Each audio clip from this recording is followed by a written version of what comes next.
The recent meeting between Ukrainian President Volodymyr Zelensky and former U.S. President Donald Trump highlights a crucial lesson in U.S. foreign policy.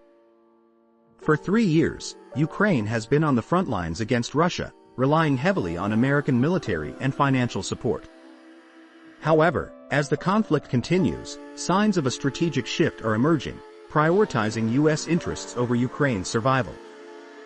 This situation isn't a betrayal, it's a predictable outcome. History shows that U.S. foreign policy often prioritizes its strategic needs over the long-term well-being of allies. Ukraine's predicament isn't unique. Nations like Afghanistan learned that U.S. support comes with conditions and an expiration date.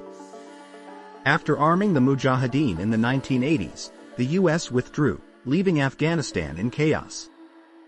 Similarly, during the Iran-Iraq War, the U.S. played both sides, prolonging a devastating conflict while maintaining influence.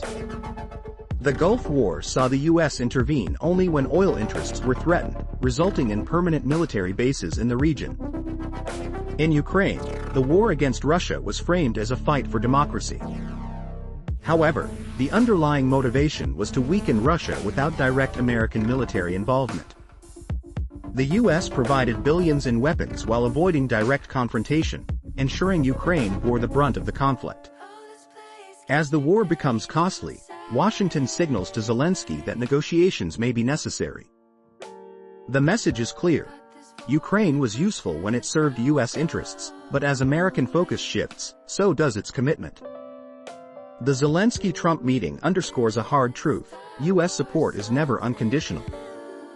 Nations that depend on external powers for survival risk losing their sovereignty when their usefulness expires. True independence comes from self-reliance, and leaders must navigate this shifting landscape wisely.